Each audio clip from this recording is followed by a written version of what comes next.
여러분 반갑습니다. 저는 아시다시피 참 못난 사람이고 부족한 사람인데 이렇게 귀한 자리에 또 서게 됐습니다. 저를 불러주신 우리 목사님과 모든 분들에게 또 감사드리면서 또 우리 특별히 젊은이들을 위한 집회이기 때문에 제 마음이 더 각별한 것 같습니다. 자, 우리 하나님의 말씀 함께 나누겠습니다. 로마서 1장 16절과 17절입니다. 너무 잘하는 말씀이기 때문에 우리가 주의를 기울이지 않을 수가 있는데 그렇게 하지 마시고 이 말씀을 우리가 각별한 마음으로 대했으면 좋겠습니다. 우리 함께 읽죠. 16절 17절 시작. 내가 복음을 부끄러워하지 아니하노니 이 복음은 모든 믿는 자에게 구원을 주시는 하나님의 능력이 됨이라. 먼저는 유대인에게요 그리고 헬라인에게로다. 복음에는 하나님의 의가 나타나서 믿음으로 믿음에 이르게 하나니 기록된 바 오직 의인은 믿음으로 말미암아 살리라 함과 같으니라. 아멘. 여러분, 오늘날 교회를 다닌다는 것이 조금 부끄러운 때처럼 느껴질 정도로 언론에 엄청난 압박을 받고 있습니다. 달리 생각해 봅시다. 오늘 사도 바울이 내가 복음을 부끄러워하지 않는다 그렇게 선언했는데 2000년 전 고린도 지역에서 바울이 이 로마서를 로마에 있는 성도들에게 보낼 적에 그때 상황은 과연 어떠했을까? 그 당시에 복음은 어떤 취급을 받았을까? 그리스도인이라는 말, 예수쟁이라는 말은 결코 오늘날처럼 예수 믿는 사람을 지칭하는 고유 명사가 아니고 조롱하는 말로 시작되었습니다. 복음은 그 당시 얼마나 부끄러운 것이었는가. 오늘 우리가 복음을 부끄러워하는 수준과는 비교가 안 될 정도로 그 당시에 복음은 어떤 취급을 받고 있었는가. 그러나 바울은 담대하게 나는 복음을 부끄러워하지 않는다. 왜? 이 복음의 능력을 본인이 알고 경험하고 전하면서 산 증인이 되었기 때문에 이 복음은 결코 부끄러운 것이 될 수 없다. 이렇게 선언하는 것이죠. 우리는 많은 착각을 하고 살아가요. 이를테면 음식점을 개업하려고 하는 분들은 하나같이 음식에 자신이 있어 합니다. 저도 가끔 민망할 때가 있는데 성도들이 음식점을 차렸는데 가서 먹어보면 좀 걱정돼요. 이거 말은 못하겠고 근데 이거 어떠냐고 물어보면 얼마 못 가겠어. 그렇게 말 못하잖아요. 또 기죽을까 봐. 제발 좀 은원 좀 하고 개업을 했으면 좋겠어. 일 저질러 놓고 부르지 말고. 10충8구 안 됩니다. 사람 입맛은 다 똑같은 거예요. 근데 문제는 그렇게 되면 왜 내가 차려놓은 음식점에 사람이 날아오는 게 아니라 파리가 날아오는지를 좀 알아야 되는데 자기 음식은 문제가 없다고 생각해요. 자리가 문제다. 그리고 이 지역이 수준이 안 맞다는 거예요. 자기하고. 그런 착각. 옷가게 하는 분들은 자기 안목이 전부 대단한 줄 알아요. 근데 가서 보면 나라도 안 사 입겠어. 근데 자기는 옷가게 하는 분들이 다 그런 건 아니지만 어떤 문제가 있냐면요. 소비자가 살만한 옷을 갖다 놔야 되거든요. 근데 지 좋아하는 걸 갖다 놔. 자기에게 맞는 거. 그래서 나중에 재고가 남기 시작하는 거예요. 이 땅의 설교자들이 저를 비롯해서 착각을 많이 합니다. 자기 설교를 잘한다고 생각해요. 그건 교인들한테 물어봐야 돼요. 그러니까 우리가 이런 착각과 착오 속에 많이 살아가요. 오늘 복음에 대한 주제인데 그 말씀을 본격적으로 나누기 전에 우리 상태를 좀 봤으면 좋겠어요. 첫째, 이런 착각 아닌 착각. 아까 그 착각은 이제 나쁜 착각이죠. 하나님과 우리 사이에도 우리가 착각하고 사는 게 있는 것 같아요. 첫째, 우리가 한계가 있으니까 우리 주님도 한계가 있을 것이라고 착각할 때가 많아요.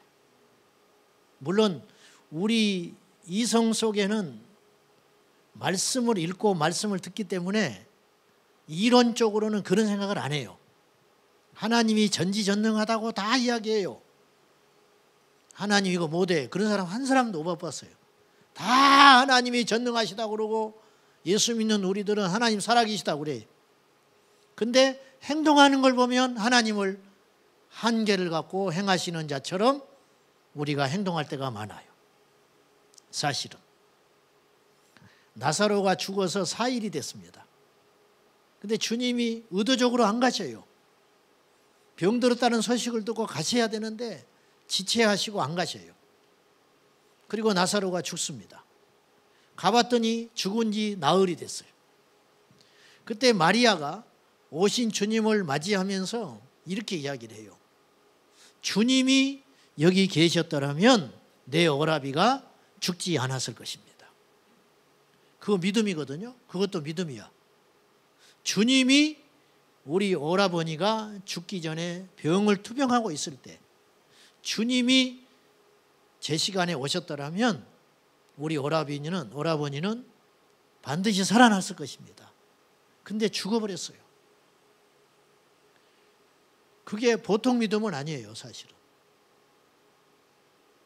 근데 이 마리아가 갖고 있는 믿음이 어떤 믿음이냐면, 어떤 한계가 있었냐면, 예수님을 볼 때 병든 자를 고치는 믿음은 있었지만 죽은 사람을 살린다는 생각은 없었던 거예요. 이게 마리아가 갖고 있었던 한계예요. 마리아가 보통 사람 아니잖아요. 주님께 칭찬 들었잖아요. 말씀을 사모해서 마르다보다 마리아가 칭찬을 받은 사람 아닙니까? 그런 마리아도 믿음의 한계가 있었어요. 아시다시피 마가복음 9장에 주님이 변화산에 가서 계실 때 나머지 제자들이 산 아래 머무는 동안에 귀신 들린 아들을 둔 아버지가 찾아옵니다. 근데 제자들이 못 고쳐요. 그리고 내려오신 주님 앞에 하소연하지 않습니까? 그러면서 이렇게 말해요. 하실 수 있거든 내 아들을 고쳐주십시오.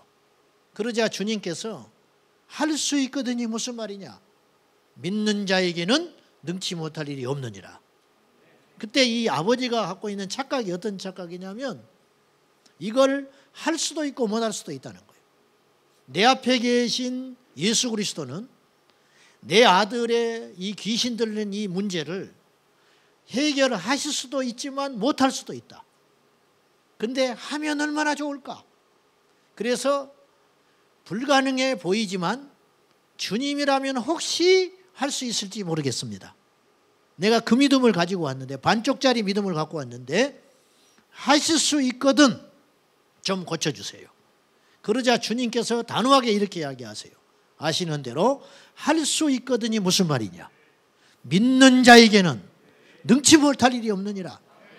근데 보세요. 주님과 이 아버지의 대화 속에서 주님이 하실 수 있으면 고쳐주세요. 근데 예수님은 믿는 자에게 능치 못할 일이 없다. 자, 믿는 우리도 능치 못할 일이 없어. 믿어버리면. 근데 거꾸로 뒤집어 봐요. 주님이 불가능한 일이 있겠냐 이 말이요.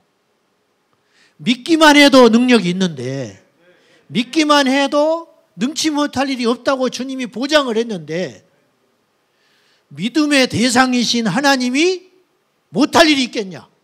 어떻게 생각해요? 논리적으로 제 말이 틀리지 않았지요? 믿기만 해도 불가능이 없다는 거예요, 주님의 말씀은.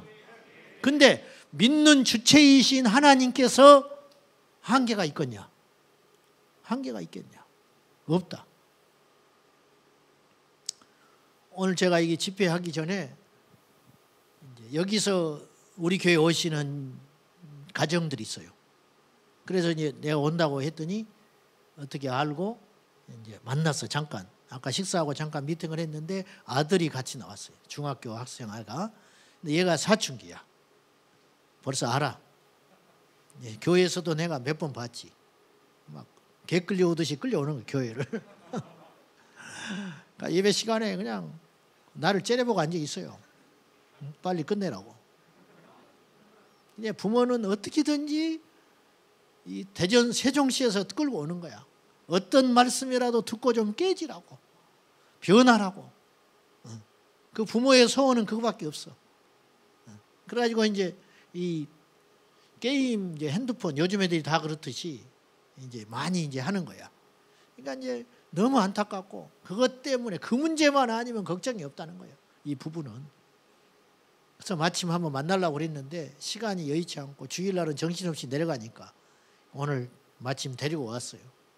그래서 이런저런 이야기를 하다가 내가 하나님의 마음을 알 것 같다. 저도 딸 하나가 있는데 우리 애를 제가 고3까지 핸드폰을 안 사줬어요. 스마트폰을 안 사줬어. 투지폰 그걸 사줬어. 그래가지고 나중에 얘가 막 항상 불만이 있었죠. 그러니까 어떤 계기만 일어나면 핸드폰도 없이 나는 살아간다. 뭐 무슨 무조건 문만 있으면 나는 핸드폰도 없어. 이것이 이제 큰 무기였어요. 그래가지고 나중에 이제 어떻게 했냐면 투지폰인데 스마트폰처럼 모양이 생긴 것이 있어. 그걸 사줬어요. 덜 창피하게. 자기는 창피해서 못 산다는 거예요. 그래가지고 전교생 중에 얘만 그걸 투지폰을 갖고 다니니까 카톡을 못 받아버려. 카톡이.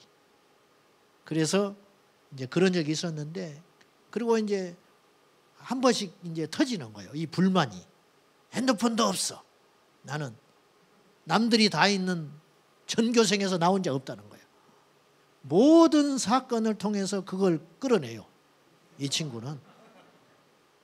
그러면서 제가 한 번은 주님의 마음을 느꼈어요.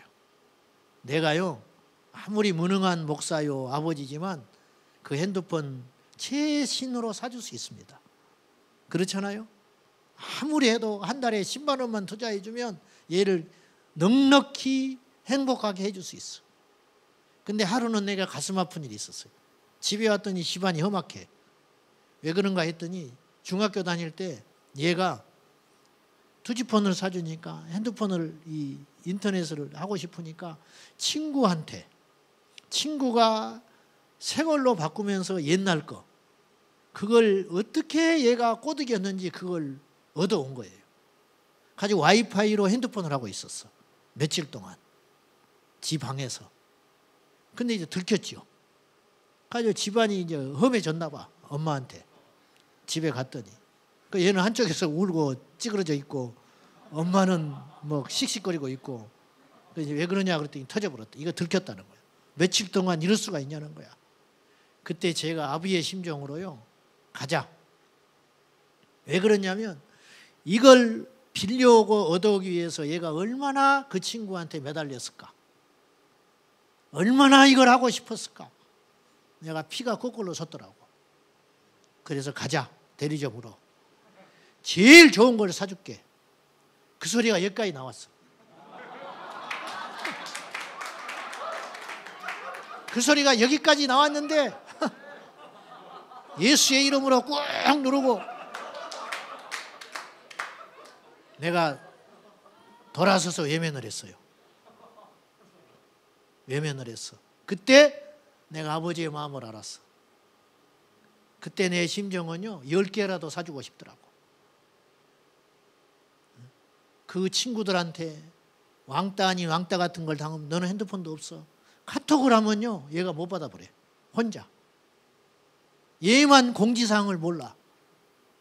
교회에서도 뭐 어디로 모이자 어찌고 얘만 몰라.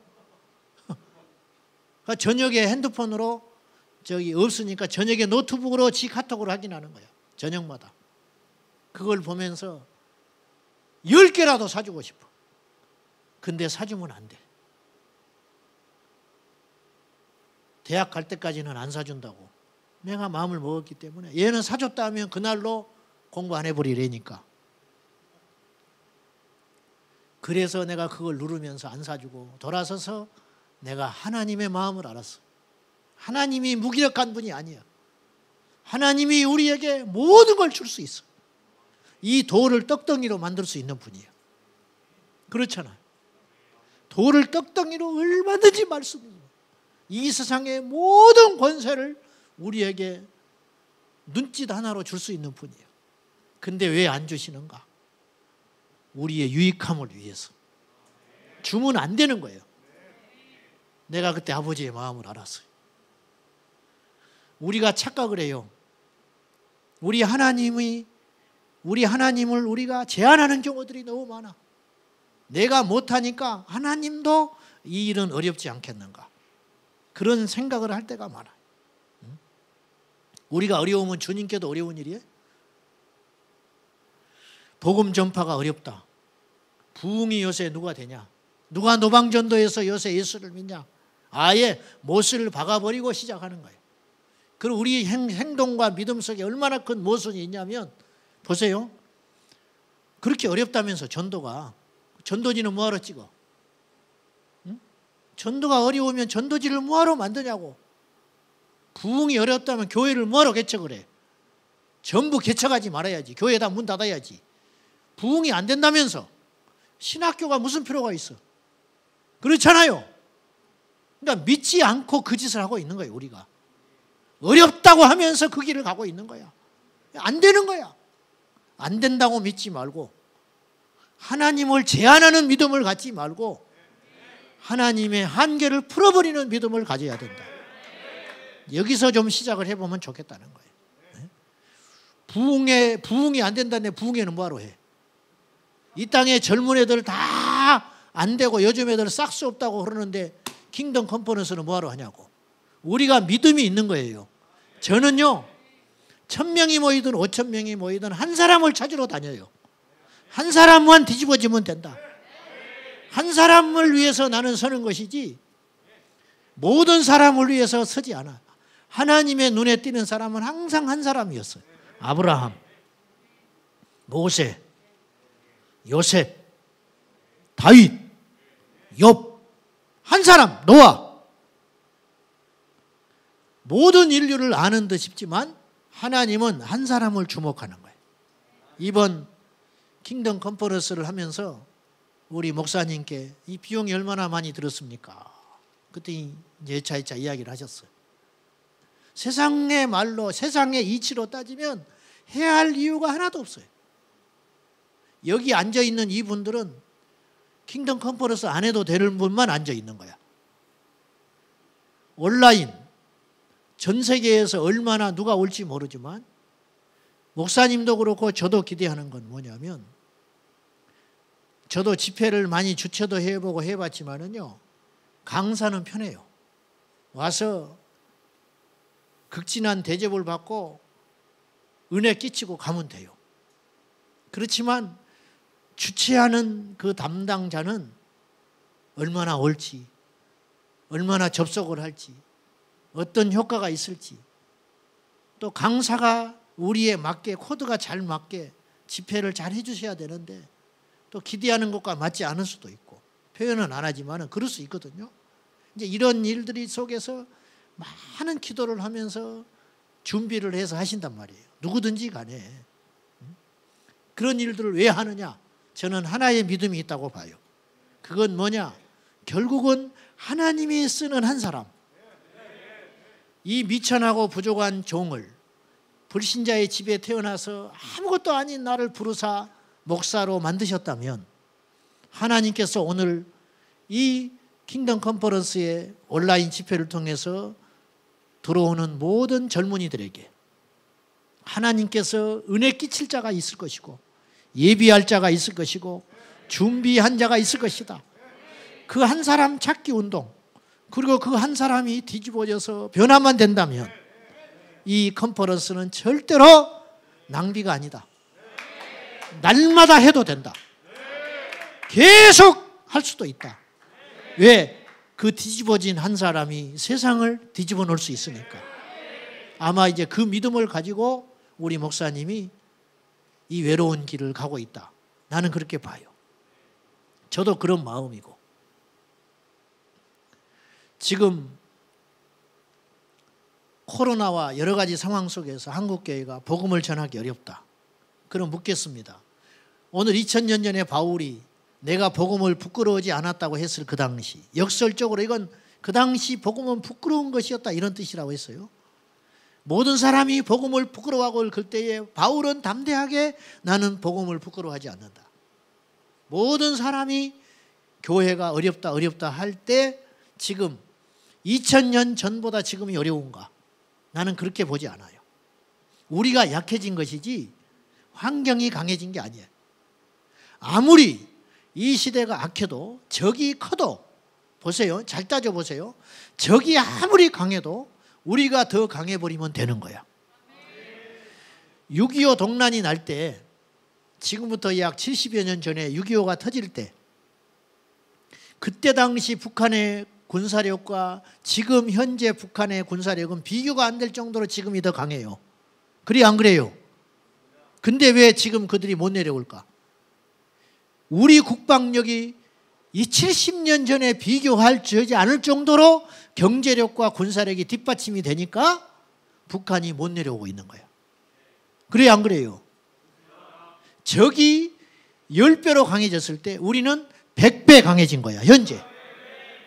그러니까 힘의 균형이 안 되니까 내려가봤자 이길 수 있다는 승산이 안 서기 때문에 못 내려오고 있는 것뿐이라니까요. 세상이 악해졌어요. 반드시 그래요. 옛날부터 악해졌죠. 10년 전과 지금 완전히 달라요. 여러분이 비교를 해보면 알아. 30년 전에 CF를 보라고. 광고. 얼마나 순수한지. 응? 30년 전에 광고를 찾아서 보라니까요. 얼마나 순수한지. 지금 광고하고 비교를 해보라고. 30년 전에 영화와 드라마와 지금을 비교해보라고. 전원일기를 제가 헬스장에 가서 이렇게 보면 나와요. 전원일기.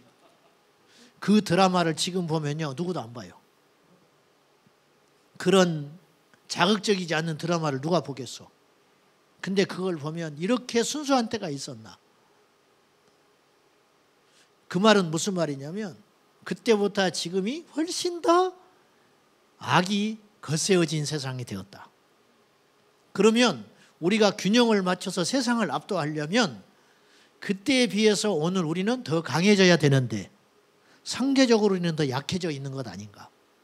기도는 더 약해지고 순교자의 정신은 점점 흐려지고 오직 예수의 신앙이 쇠퇴하기 때문에 세상이 강한 것처럼 보이는 것이지 결코 우리 주님은 약해지지 않으셨다.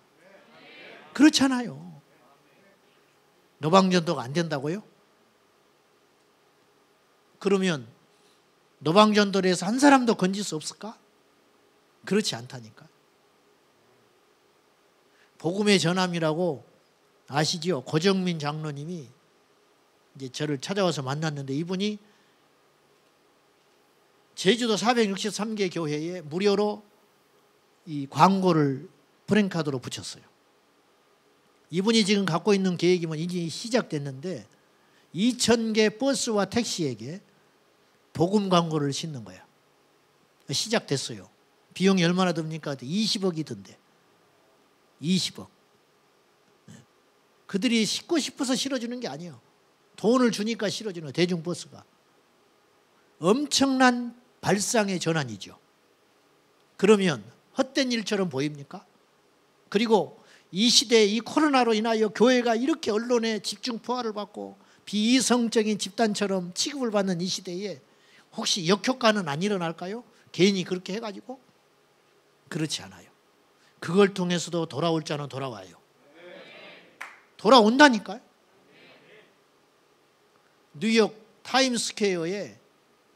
대규모 광고판을 뉴욕 한복판에 걸어버렸어. 복음 광고를 영어판으로.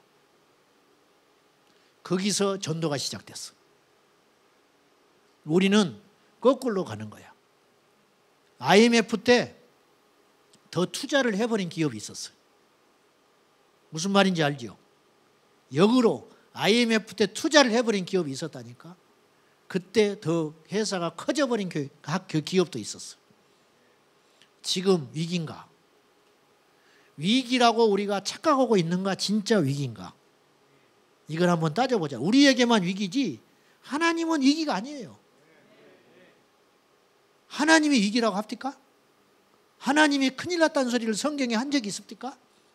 한마디도 없어. 우리 주님이 안 하신 게 있어요. 사복음서에 보면 뭘 안 하니 아세요? 우리 주님은요, 변명을 안 하셔요. 잘 보시라고, 사복음서에. 제자들한테 사과를 안 해. 사마리아 성을 가는데 제자들이 투덜투덜 하면서 따라가요. 유대인들은 사마리아 성을 안 들어갑니다. 돌아서 갑니다. 더러운 땅. 주님이 가시는 거야.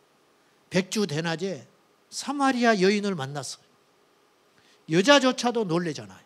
그 빈정거리잖아요. 유대인으로서 왜 사마리아인 나에게 말을 거냐고 삐딱해가지고 상처투성이. 그렇지 않습니까? 그래도 주님은 그냥 가는 거야. 주님은 항상 옳거든요. 주님은 항상 계획이 있으시거든. 우리가 문제야, 우리가. 주님은 한계가 없어요. 우리가 한계가 있는 것이지. 자, 우리가 못하지 하나님이 못해?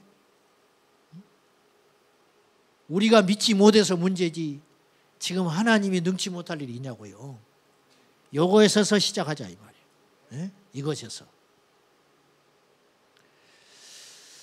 저 같은 경우도 그래요. 우리가 실패라고 여기는 상황 속에서도 하나님은 하실 일을 하시더라니까.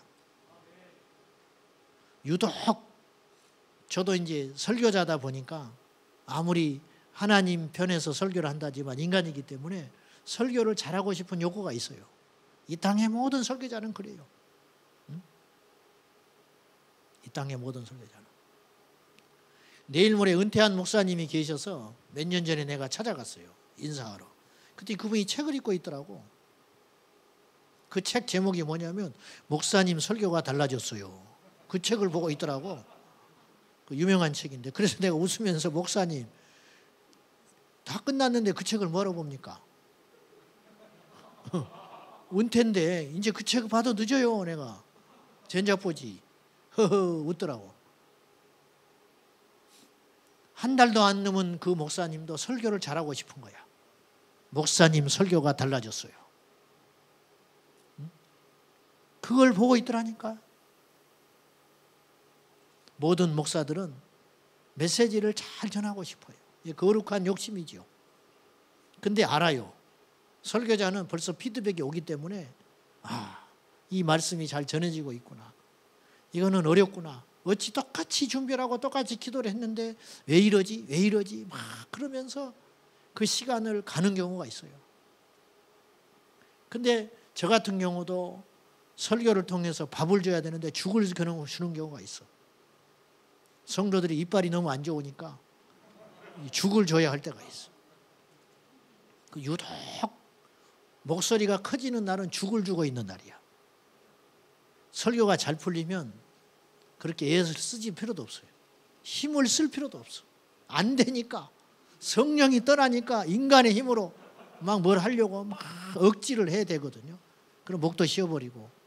근데 유독 설교가 힘들고 정말 주님께 죄송하고 성도들한테 죄송하고 내가 좀 더 철저히 준비했더라면, 내가 좀 더 기도를 했더라면, 더 내가 주님의 마음을 얻었더라면, 그러면서 낭망하고 한 설교들이 가끔씩 있어요. 근데 희한해. 그런 설교를 해도 어느 날은 성도들이 울었다는 거야. 울 사람은 난데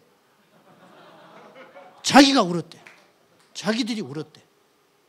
그때마다 느끼는 게 있어요. 우리가 뭘 가졌다고 해서 하나님이 더 쓰시고 우리가 부족하다고 해서 하나님이 안 쓰시는 것은 아니다. 그래서 우리가 두 번째 어떤 착각을 하냐면, 첫째 착각은 뭐냐면 우리가 하나님을 제한을 하고 한계를 둘 경우가 있다는 것이고, 여기서 오늘 헤어나와야 돼요. 괜히 내가 여러분 흥분시키려고 하는 소리가 아니에요. 우리를 좀 제대로 보자는 거예요. 두 번째는 그래서 우리가 부족하니 성령도 제한을 받을 수 있겠다, 이런 생각을 할 때가 있어요. 그래서 우리가 계속 받는 유혹이 뭐냐면요, 우리가 많이 준비돼야 된다. 저도 그런 설교를 곧잘 했었어요. 그리고 그런 설교를 많이 들었어요. 무슨 말이냐면 우리가 큰 그릇이 되어야 큰 일을 할 수 있다. 그래서 젊은이들이요, 우리 많이 준비해야 되고, 큰 나무가 큰 기둥이 되고 큰 나무가 많은 이들의 그늘이 되듯이 우리가 준비해야 되고 하나님 앞에 그런 그릇으로 준비돼야 됩니다. 이거는요, 맞는 말이기도 하고 틀린 말이기도 해요. 사실은 어떤 의미에서는 맞는 말이고 어떤 의미에서는 틀린 말이라는 거예요. 다윗이, 어떤 분들 이렇게 해석도 해요. 골리앗을 잡을 때 물맷돌 하나로 죽였거든요. 근데 그 물맷돌을 돌려봤기 때문에 죽일 수 있었다는 거예요. 처음 잡은 물맷돌이 아니에요. 익숙한 물맷돌과 돌을 들고 가서 골리앗을 죽였잖아요. 가장 자기가 잘하는 거, 가장 자신 있었던 거, 그리고 수만 번의 물맷돌을 돌리지 않았겠어요? 그동안에 그걸로 맹수를 물리치고 자기 양떼를 지켰잖아요. 하나님이 그랬기 때문에 다윗을 썼다. 나는 50점 맞다고 그래요. 50점. 일리가 있는 말이야. 그러나 수만 번, 수십만 번, 수십 년을 물맷돌을 돌려서 전문가가 됐다 해도 그 속에 하나님이 역사하지 않았으면 어찌 그 물맷돌이 골리앗을 맞출 수 있으며 맞춘들 3m 가까운 거구가 무너졌겠는가? 그거는 꼭 맞는 소리는 아니다. 우리가 준비되어야 하나님이 쓴다는 말도 꼭 맞는 말은 아니다. 그렇게 따지면 저는 이 자리에 설 수 없어요. 왜냐? 나는 부족한 자거든요. 정말입니다. 그냥 하는 소리가 아니야. 나는 너무 악한 자거든요. 저는 준비되지 못한 사람이에요. 저보다 훌륭하고 저보다 의롭고 저보다 준비된 목회자가 얼마든지 많아요. 뱃속에서부터 목회자로 부름받은 자들이 있어요. 본인의 의지와 상관없이 부모가 서운해버린 사람들도 있어. 세상에서 제일 억울한 사람. 뭐 내가 목사가 되려고 했냐는 거야. 왜 하면 지가 하지?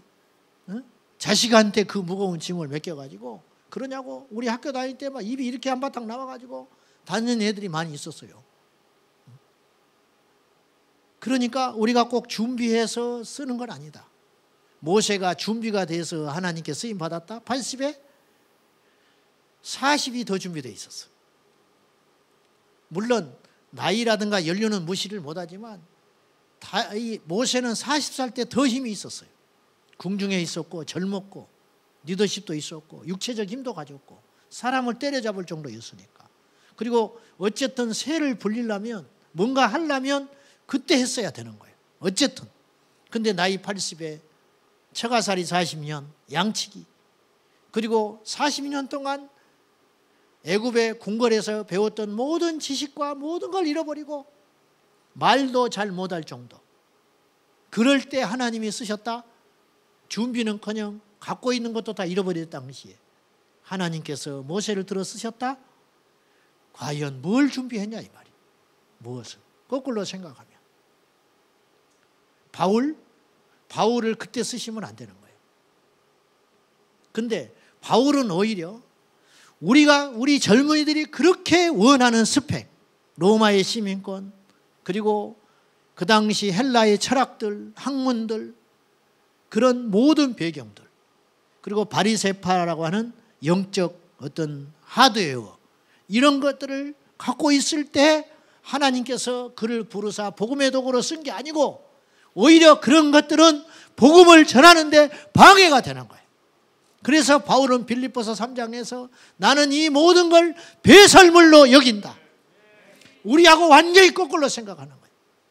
우리는 예수 그리스도를 믿는다고 하면서, 기도한다고 하면서, 예배한다고 하면서, 믿는다고 하면서 끊임없이 거기에다가 또 다른 무기를 장착하기 위하여 언어도 배워야 된다고 그러고, 스펙도 쌓아야 한다고 그러고, 더 그래야 하나님이 마치 더 크게 사용할 것 같은 그러한 함정과 유혹을 받을 때가 있다는 거예요. 물론 그것이 필요 없다는 말이 아니에요. 본질적으로 그것이 전부가 아니라는 거예요. 우리가 착각하지 말아야 돼. 우리가 갖추어야 하나님이 쓰는 건 아니에요. 준비되어야만 하나님이 쓰는 게 아니에요.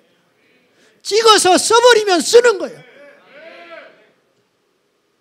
아브라함이 믿음이 있어서 하나님께 쓰임받은 게 아니에요. 그래서 박영선 목사님은 역발상적인 책을 쓰셨어요. 하나님의 열심.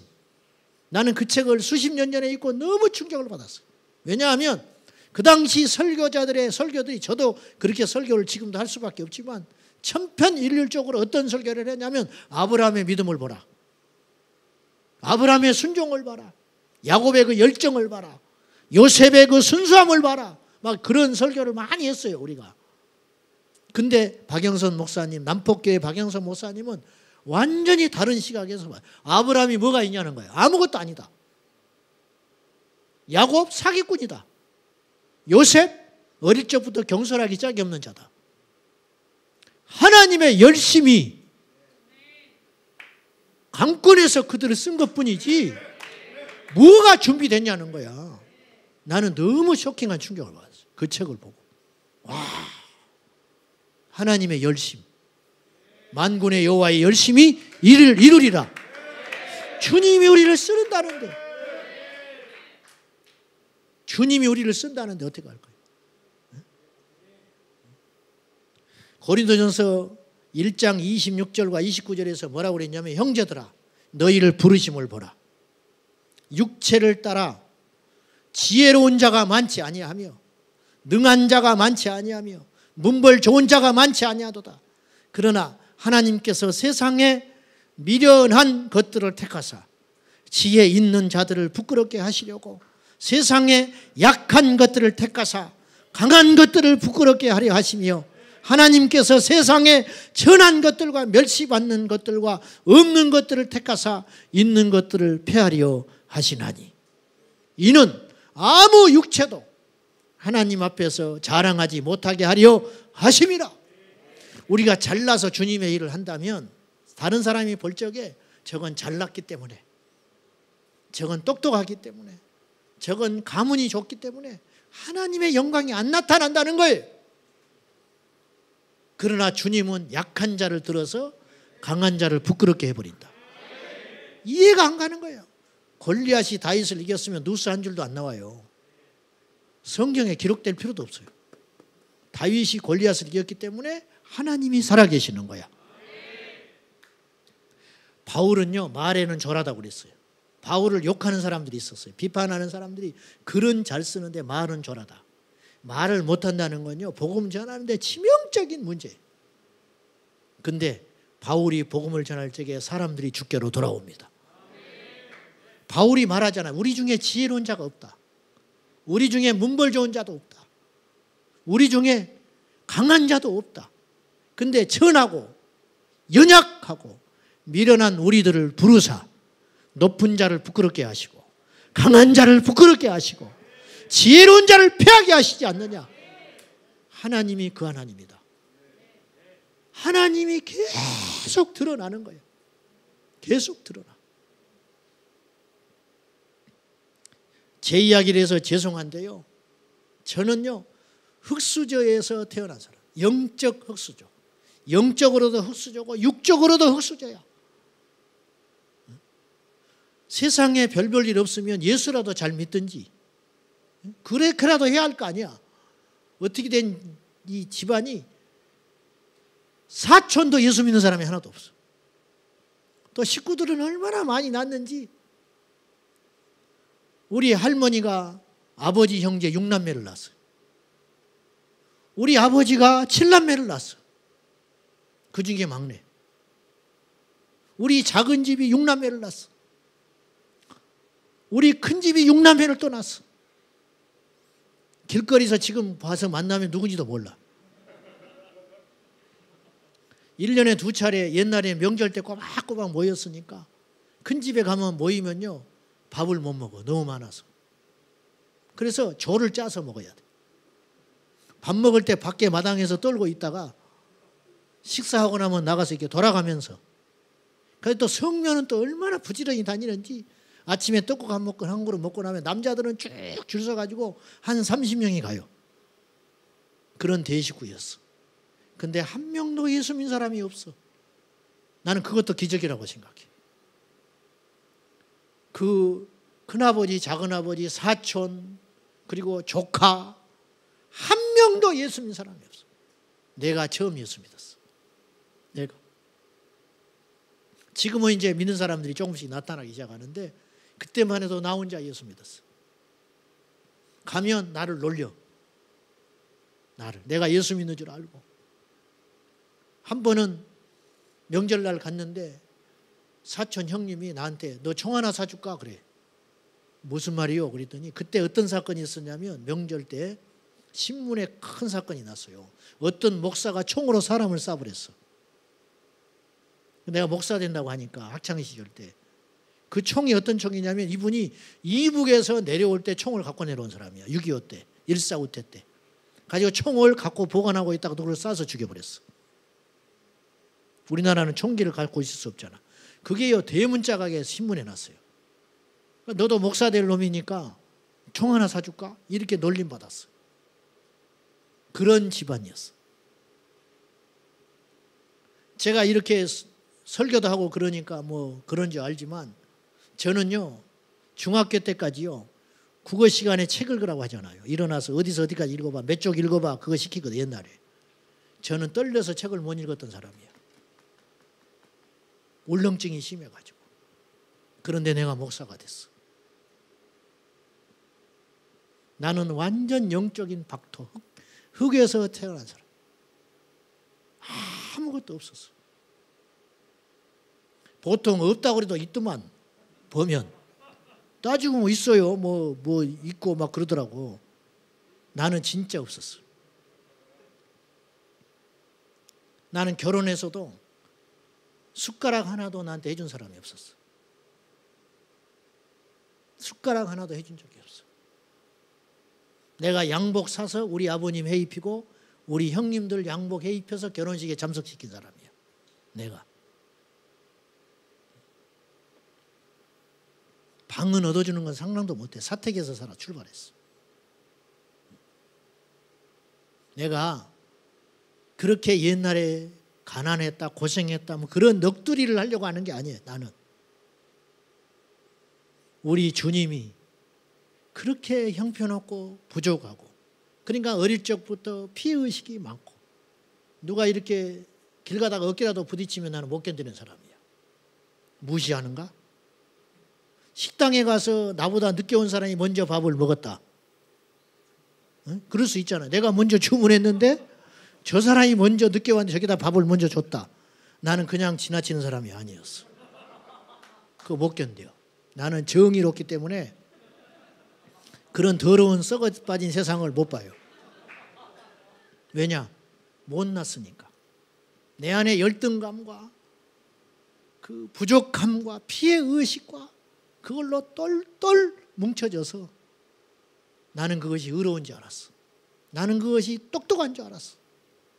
그러나 그것이 너무 부족한 그런 열등감에서 나온 것이라는 걸 나중에 이제 나이가 들어가면서 알게 되는 거예요. 그런 내가 예수 그리스도를 만났어. 나는 그렇게 표현하고 싶어요. 딱 찍어서 뽑아낸 거야. 에클레시아라는 말이 그런 말 아닙니까? 어디로부터 따로 불러 모아가지고 모인 집단이고 에클레시아. 하나님이 나를 교회로 부르셨. 세상에서 딱 찍어가지고 이렇게 젓가락으로 딱 집어가지고 나를 뽑아내버렸어. 그러나 여기다 딱 갖다 놓은 거야. 내가 예수 믿겠다고 자청한 것도 아니야. 나는 교회를 무척 싫어했던 사람. 까닭 없이 싫어했던 사람. 그런데 나를 하나님이 그 어릴 적에 16살 되던 해에 나를 딱 찍어가지고 교회로 부르시고 6개월 만에 성령의 불세례를 줬어요. 17살 때 내가 목사 되려고 마음을 먹었어요. 그리고 여기까지 달려왔어요. 나는 목사가 되고 싶어 미친 사람이었어. 그것이 그 길이 어떤 길인지도 모르고 잘하고 못하고는 두 번째고 목사만 되면 나는 세상에 소원이 없겠다. 나는 교회를 보고 울었던 사람이에요. 나는 신학을 하면서도 교회에 마음이 가 있었던 사람. 교회. 일주일에 입시 준비를 하면서 4번씩 교회를 쫓아다녔어요. 수요일 날, 금요일 날, 토요일 날, 주일 날. 우리 친구들이 다 미쳤다고 그랬어요. 수요일 날 내가 교회를 갔더니 처음 부임해가지고 전도사로 학부 4학년 때, 3학년 때 가가지고 3학년 때 학부 3학년 때 군대 갔다 와가지고 전도사로 갔는데 수요일 날 예배를 갔더니 사람들이 나를 쳐다봐. 수요일 날 왜 교회를 왔니? 전도사가 수요일 날 교회를 안 오네. 그 전에 전도사님들이 한 사람도 수요일 날 교회 온 사람이 없었어. 나는 당연히 수요일이니까 교회를 간 거야. 전도사니까. 나는 다 그렇게 예수 믿는 줄 알았어. 내 의가 아니야. 내 열심이 아니야. 얼마든지 세상의 열심, 학문의 열심을 하나님이 줄 수도 있었는데 나는 영적인 욕심을 하나님이 주어주셨어요. 나는 그게 하나님 은혜라고 생각해요. 제가 하는 말은 뭐냐면 우리가 꼭 준비가 돼야 하나님이 쓰는 건 아니다는 거예요. 알다시피 제가 뭐가 있습니까? 가방끈이 길기를 합니까? 나 영어 한마디도 못해. 영어. 근데 외국을 나가. 그러니까 공항에 들어갈 때마다 내가 떨려요. 물어보면 그냥 고개만 끄덕거려. 대충 알아듣긴 하겠는데 말을 못 하겠어. 그냥 뭐 그러면 위아래로 째려보면서 들어가라고 그래. 도장 찍어주고. 호주를 갔는데 현지 교회를 같이 쓰는 교회에 있었어요. 집회를 우연히 갔어. 근데 그 현지 교회에서 설교를 해달라고 요청이 들어온 거야. 시간이 다르니까. 거기는 얼마나 호주 교회가 어려운지 목사님이 70이 넘어서 은퇴를 했다가 후임자가 없어서 다시 들어왔어. 다시 80이 넘었어. 그러니까 한국에서 젊은 목사가 왔다고 하니까 설교를 맡긴 거예요. 이분이 사례비를 못 받으니까 자연산 꿀을 재배해가지고 그 교회 앞에다가 꿀을 놓고 성도들한테 꿀을 팔고 있더라고, 목사님이. 그걸로 생활을 하는 거예요. 1km 옆에 10,000명이 넘는 대학교가 있어요. 학생 수가. 근데 청년이 한 명도 없어. 호주 교회가 그 상황이 돼버렸어. 그래서 그 교회를 빌려서 하니까 얘기해요. 그래서 내가 오전에 그곳에 호주 사람들을 놓고 옆에 통역하는 친구를 세워서 설교를 하고 있었어요. 나는 영어 한마디 못한다고 그랬어. 근데요, 내가 설교를 하니까 호주 노인들이 울어. 나는 왜 우는지를 모르겠어. 나는 몰라. 지금도 몰라. 하나님이 마른 막대기도 쓰시는 거예요. 그러므로 우리가 준비됐다고 하나님이 쓰는 거 아니에요. 하나님 마음에 합하면 쓰는 거예요. 오늘 저는 제가 이 자리에 내게 꼭 주어진 시간이라고 하면 생각은 안 해요. 내가 만약에 사연이 있고 부족하고 이유가 있어서 이 자리에 내가 못 섰다면 하나님은 더 탁월한 자를 이 자리에 세워서 여러분에게 준비한 은혜를 주셨을 거예요. 나는 그렇게 믿어요. 그러니까 위축될 필요도 없고 교만할 필요도 없는 거예요. 세상의 바보가 교만한 거야. 분수를 모르고 세상의 바보가 위축되어 있는 거예요. 우리의 신분이 얼마나 대단한지 몰라. 우리의 신분이. 그래서 나는 의지할 것이 없었어요. 나는 그래서 집착할 것도 없었어. 그래서 좋은 것도 있더라고. 그게 뭐냐? 겁이 없어. 어차피 내가 뭐 집이 있나? 어차피 내가 뭐 가문이 있나? 뭐 사람이 있나? 아무것도 없어요. 잃을 것도 없어. 그냥 해보는 거야. 개척? 내가 하고 싶어서 한 사람이 아니야. 어느 날 내몰려서 개척을 했어요. 내가 줄이 있었으면 개척 안 했어요. 거꾸로. 그래 안 그래요? 기다렸을 거야. 내 때를 기다리고 어디 자리 있는 데를 갔을지 몰라. 인간적으로. 그러나 나는 아무것도 의지할 게 없었어. 그래서 어느 날 내몰려서 개척을 하게 된 거야. 38에. 모르니까. 어차피 안 되니까. 한 2년 전에 제가 새벽기도 때 기도를 하는데 하나님께서 나에게 그런 마음을 주셨어요. 종아, 예. 너 가난도 재산이다. 성질이 확 나더라고. 그런 말이 어디 있어요? 가난이 재산이에요? 장난합니까? 근데 내 눈에서 눈물이 확 났어. 주님은 항상 오라요. 아시죠? 주님은 항상 오라. 주님이 어떤 마음의 소원을 줄 때는 다 이유가 있어. 그 말씀을 내가 붙들고 그날 아침에 묵상을 하고 기도를 하는데 가난이 재산이다. 아, 그렇구나. 내가 가난했기 때문에 주님을 더 붙잡을 수밖에 없었어. 그 재산이잖아. 아브라함이 본토 친척을 떠날 수 있었던 이유는 뭘까? 떠나기 쉬우니까 떠난 거야. 떠날 수 없었다면 못 떠났을 거야. 성경에 자세히 나와 있지는 않지만 아브라함이 거기서 번성하고 처자식이 있고 손주나 보고 있었으면 절대 못 떠났을 거야. 어차피 소망이 없는 사람이었어. 씨가 있는가? 뭐가 있는가? 그냥 떠나라. 떠날 수 있는 사람이야. 그렇잖아요. 떠날 수 있는 사람. 그러니 하나님 앞에 아브라함이 쉽게 갈 수 있었던 거예요. 그거의 재산이야. 어차피 아무것도 없으니까. 그렇구나. 하나님의 이 역발상을 보라. 오늘 예배에 참여하는 우리 젊은이들이요. 나는 여러분에게 혼적인 어떤 동력을 주고 혼적인 어떤 그런 결단을 주고 혼적인 흥분을 주려고 이 이야기를 하고 있는 게 아니에요. 이런 이야기의 메시지는 말씀이 아니더라도 얼마든지 있어요.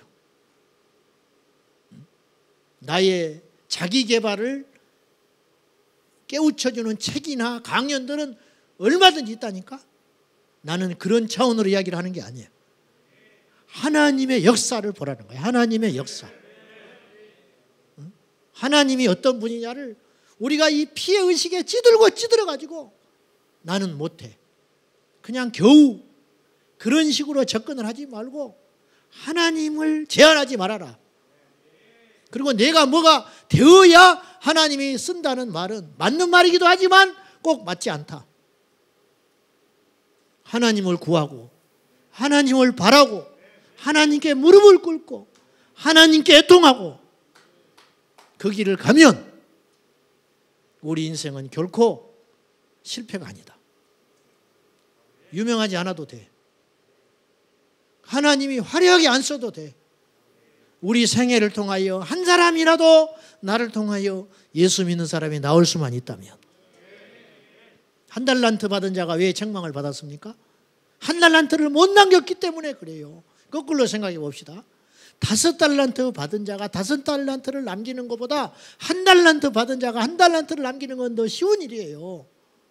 그렇지 않아요? 거꾸로 생각해 보라고. 한 달란트 받은 자가 책망을 받은 이유는 한 달란트를 안 남겼기 때문이에요. 한 달란트 받은 자가 한 달란트만 남겼다면 5달란트, 2달란트 받았던 사람과 동일하게 우리 하나님의 나라는요, 양이 아니고 비율이라는 걸 기억하셔야 돼. 비율. 가난한 한 여인이 생활비 전부를 넣잖아. 그건 얼마 안 돼요. 2렙돈밖에 안 돼. 그러나 부자는 많은 액수의 헌금을 하나님께 드렸어요. 액수로 따지면 수십 배 가치가 있는 거예요. 근데 하나님은 그 부자가 드린 일부의 많은 양을 보지 아니하고 액수를 보지 아니하고 분량을 봤다. 저 여인은 전부를 드렸다. 그것이거든요. 하나님의 비밀은 그거예요. 우리가 가진 것이 많고 적은 게 중요한 게 아니에요. 우리가 하나님 앞에 어떤 마음을 가지고 어떠한 역사로 주님을 사랑하며 사모하며 예배하며 나아가느냐, 그것이 우리 인생의 승부처가 될 수 있다는 거예요. 여러분 중에 문벌이 안 좋은 사람이 분명히 있어요. 바울이 아까 고린도전서 1장에 말한 것처럼 우리 중에 지혜롭지 못한 자가 있어요. 우리 중에 흑수저가 있어요. 그러나 보시라는 거예요. 하나님이 흑수저를 틀어서 금수저를 부끄럽게 하는 역사를 봐라. 그래야 누가 영광을 받으시겠어요? 그래야 하나님 영광을 받으실 거 아니에요. 바울은 걸어다니는 증거자야. 왜냐? 자기는 하나님 앞에 기도해도 고치지 않는 질병이 있는 사람이야. 뭔 질병인지는 몰라. 간질이었다, 안질이었다, 여러 가지 이유가 있어. 간질이었다면 심각한 거예요. 복음 전하다가 뒤집어지는 거예요. 눈이 뒤집어지고 거품 물고. 근데 바울이 귀신 들린 사람을 고쳐. 자기는 못 고치는데, 자기 문제는 해결 못하는데 다른 사람의 문제는 해결을 해. 그러니까 이건 자기 능력이 아닌 거죠. 그래서 네 은혜가 네게 족하다. 네가 약할 때 내가 곧 강하다. 주님이 그렇게 말하셨잖아요. 우리가 약해도 주님이 강하게 나타나고, 우리가 준비 안 돼도 하나님은 놀라운 일을 이루신다는 거예요. 그 믿음을 가지라는 거예요. 그 믿음. 어째서 우리가 자꾸 우리 생각으로 하나님을 접근하려고 하느냐, 이 말이에요. 우리가 찬송가 우리들은 약하나 예수 권세 많도다. 내가 연약할수록 더욱 귀히 여기시는 주님. 우리가 약하면, 세상 사람들 약하면 짓밟아 버려요. 그렇잖아요. 약해지면 등 돌립니다. 그러나 우리 주님은 그렇지 않다. 내가 연약할수록 더욱 귀히 여기사 날 사랑하심, 날 사랑하심. 내가 연약하니까 하나님이 더 귀하게 보시고, 더 들어 쓰시고, 더 많은 에너지를 쏟아부으시고, 더 나를 감싸주신다. 포항에서 목회하는 우리 선배 목사가 있어요. 내 4년 선배님이에요. 제가 고등부 전도사를 할 때 이분이 중등부를 했었어요. 이분이 기적이야. 포항에 이분도 나못지 않은 흑수저야. 혼자 예수 믿고 불 받아가지고 신학을 하러 왔는데 이분에게 결정적인 문제가 있었어요. 말더듬이야. 말을 더듬어. 심하게 더듬어. 얼마나 심하게 더듬으냐면요, 말 더듬이하고 여러분 말하면 안 됩니다. 여러분도 더듬어집니다. 내가 그분만 생각해도 말이 더듬어지려고 그래. 근데 이분이 말을 심하게 더듬는 분인데 신학을 해서 목사가 된다고 한 거야. 동네 사람들이 전부 말리고 웃었어요.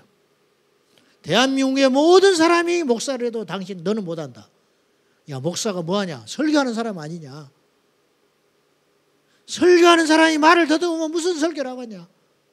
근데 이분이 그 반대를 무릅쓰고 학교에 입학을 했어요. 가지고 이미 제가 만났을 때는 이제 대학원에 다니고 우리 선배였어요. 근데 같은 교회에서 사역을 했는데 우연찮게 이분이 예배 드리기 전에 30분 전에 이제 1시간 전에 가가지고 교사회의를 해요. 교사회의하고 기도하고 30분 전에 애들 오는 사람, 애들 영접하고 예배 준비하거든요. 보통 이제 그렇게 했어. 이분이 주일날 교사회의를 하면 교사회의 할 때 더듬어요. 말을. 막 더듬어. 이렇게 기도회 할 때도 더듬어. 근데 이분이 설교하러 딱 올라가면 안 더듬어 버려. 설교할 때 안 더듬어. 이분이 그 핸디캡이 있으니까 장신대에 와서 밤마다 산에 올라 기도했어.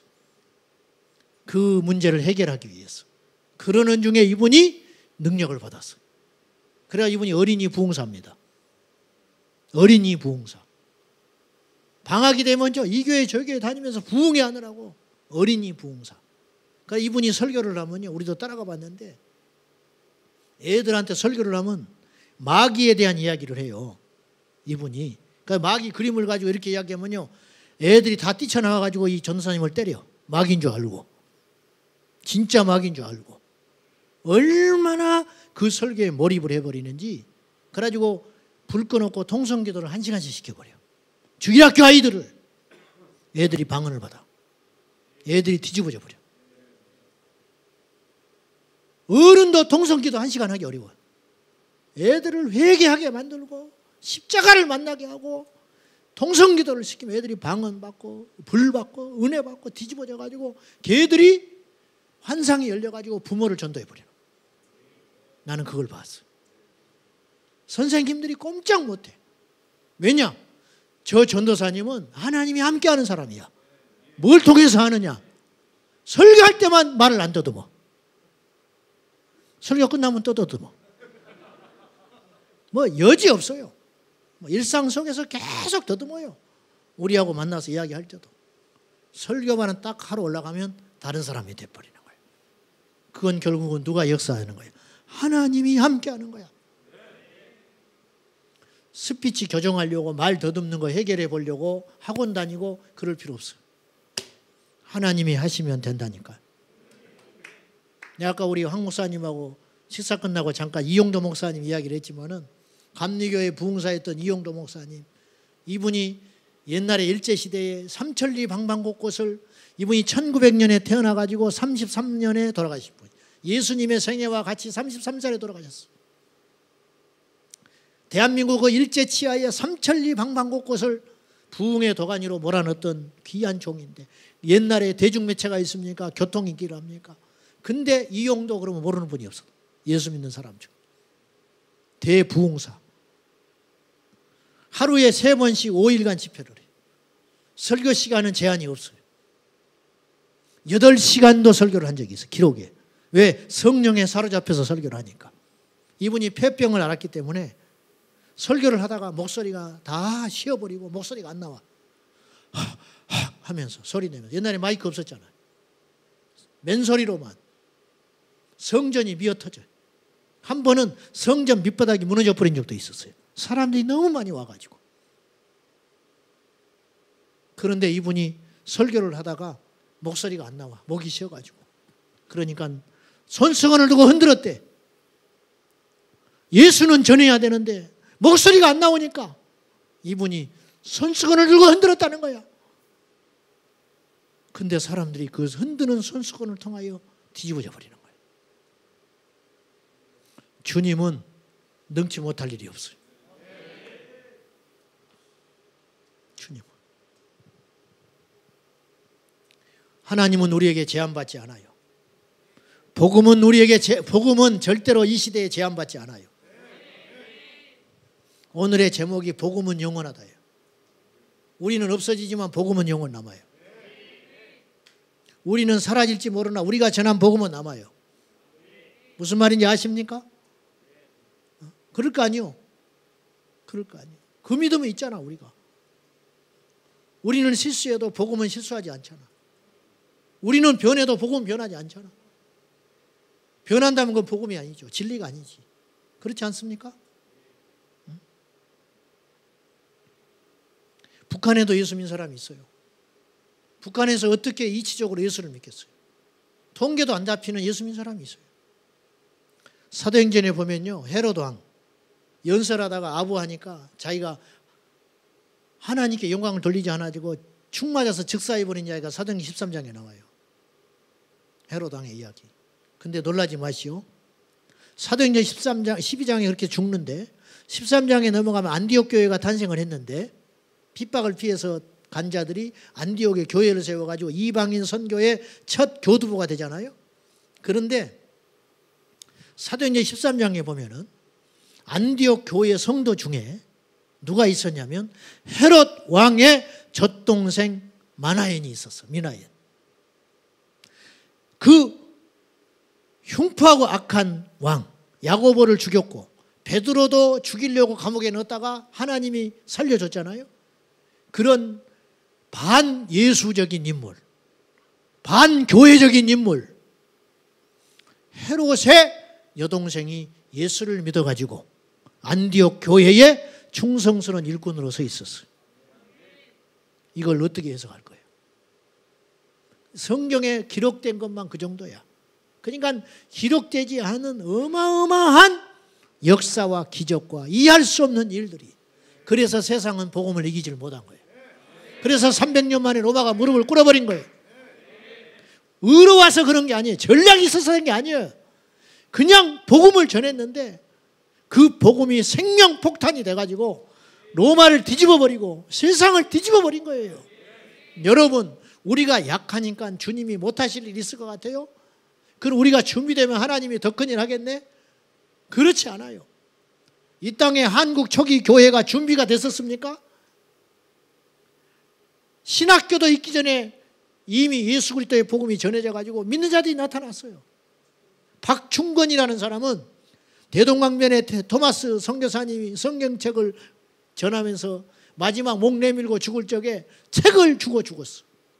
박충건이가 목을 쳤어요. 토마스 목사님.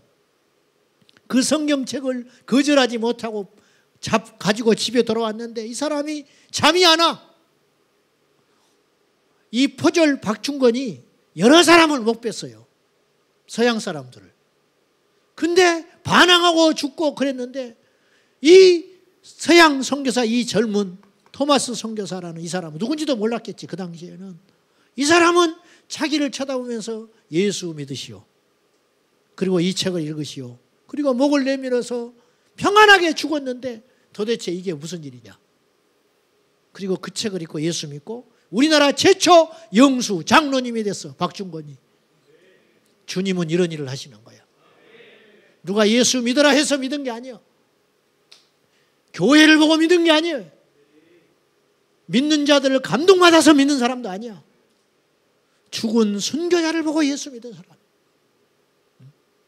내가 복음을 부끄러워하지 아니하노니 이 복음은 모든 믿는 자에게 구원을 주시는 하나님의 능력이 됨이라. 이 세상을 살릴 수 있는 유일한 것은 복음밖에 없어요. 우리가 뭐 때문에 이 자리에 왔느냐? 우리가 누구 때문에 변했느냐? 도대체 뭘 들었기에 우리가 이 세상에서 이만큼 사랑구실을 하고 살아가는가? 도대체 우리는 무엇을 들었기에 우리의 목표가 생겼는가? 돈 있으면 뭐 하겠어? 목표가 없는데. 배가 군함이 뜨면 뭐 하겠어? 갈 곳이 없는데. 차라리 나룻배가 낫지. 오늘 나룻배를 띄우더라도 고기를 잡으러 가는 그 나룻배가 힘이 있는 것이지. 거대한 군함, 최신식의 유람선이 뜨면 뭐 하냐고. 갈 데가 없는데.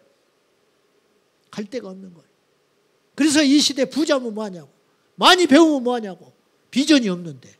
우리는 가난해도 비록 부족해도 타고난 하드웨어가 아무것도 없어서 배우고 싶어도 못 배웠고 갖고 싶어도 갖지를 못했고 열심히 살아보고 싶어도 보고 들은 것이 없어서 열심히 살아보지를 못한 우리들에게, 그러나 우리는 예수 그리스도의 복음을 만나서 꿈이 생겼다. 비전이 생겼다.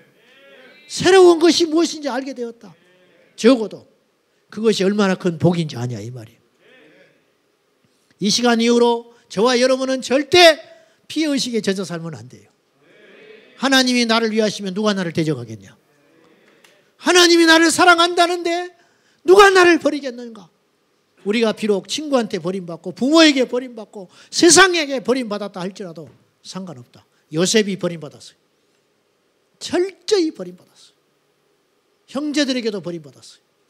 근데 요셉이 하나님 안에서 얼마나 성숙한 믿음의 사람이 다 회복이 되고 이해가 되고 납득이 되니까, 저는 요셉이 총리가 됐다는 것보다 더 극적이고 감격적인 것은 뭐냐면 애굽의 총리가 되고 나서 형을 만났을 때 그가 말한 내용이에요.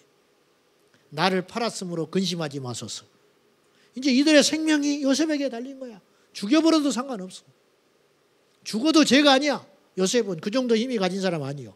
더군다나 명분이 있어요. 옛날에 나를 팔았잖아. 그것도 죽이려다가 겨우 해가지고 팔았어요.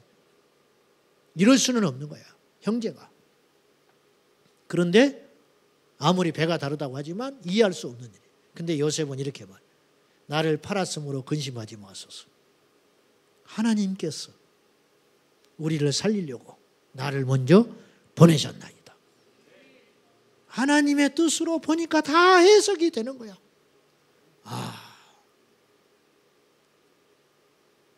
제가 잊지 못한 형제가 하나 있어요.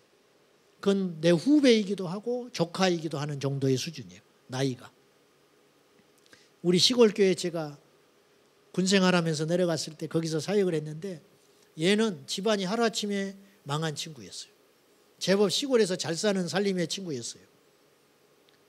방귀나 끼고 사는 집이었는데 이 친구가 완전히 몰라 그랬어요. 아버지 폐병으로 죽고 어머니는 바람나서 도망가 버렸어요. 그 많은 재산 가지고 도해지에 나갔다가 어디로 지금도 부모의 엄마를 생사를 몰라요. 그래가지고 오갈 데가 없어지니까 자기 누나하고 할머니 집에 다시 내려온 거지. 동네 사람들이 전부 말은 그렇게 안 하지만 모이면 술잔 기울이면서 손가락질하고 끌끌거렸어요. 왜냐? 사람들은 남의 불행을 기뻐합디다. 남이 망하는 거 좋아해요. 이게 불신자들이야. 생각해주는 척하면서 즐겨요. 옛날에 그렇게 잘 나가고 부자하고 교만했더니 망했다. 뭐 별소리 다 해. 얘가요 완전히 망가져 있었어요. 내가 처음 만났을 때. 중학생이었는데 얘가 역 앞에 가서 앵벌이를 하고 협박해가지고 돈 뜯어내는 거예요. 자기 형은 건달로 풀려가지고 부산 가서 칼 맞아 죽어버렸어. 일찍이 가가지고. 얘하고 누나하고 남았는데 얘는 그런 지경에 있었어. 근데 친구들이 전도를 해가지고 교회를 나왔어.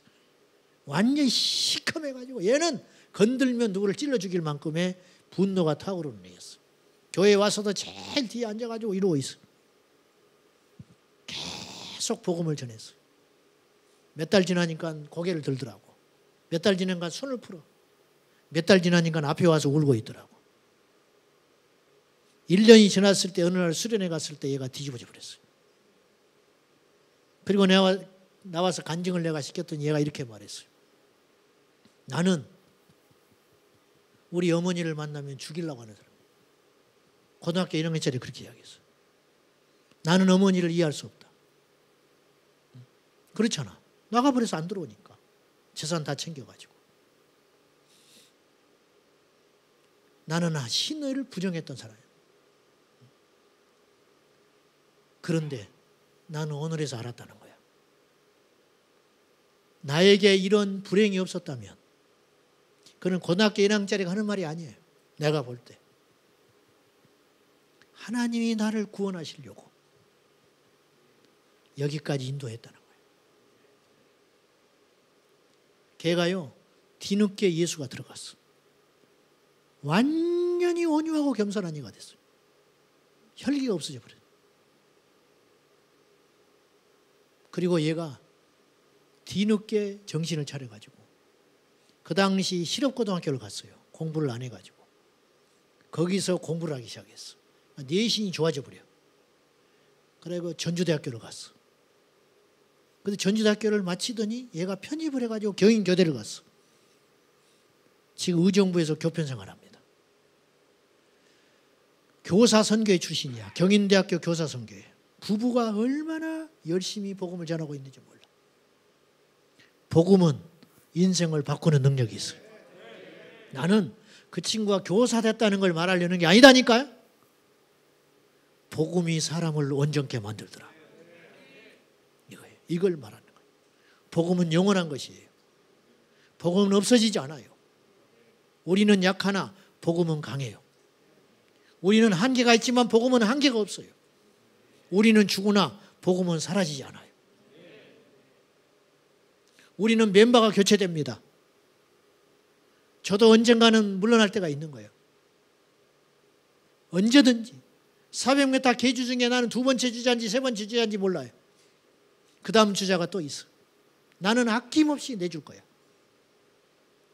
나는 알거든.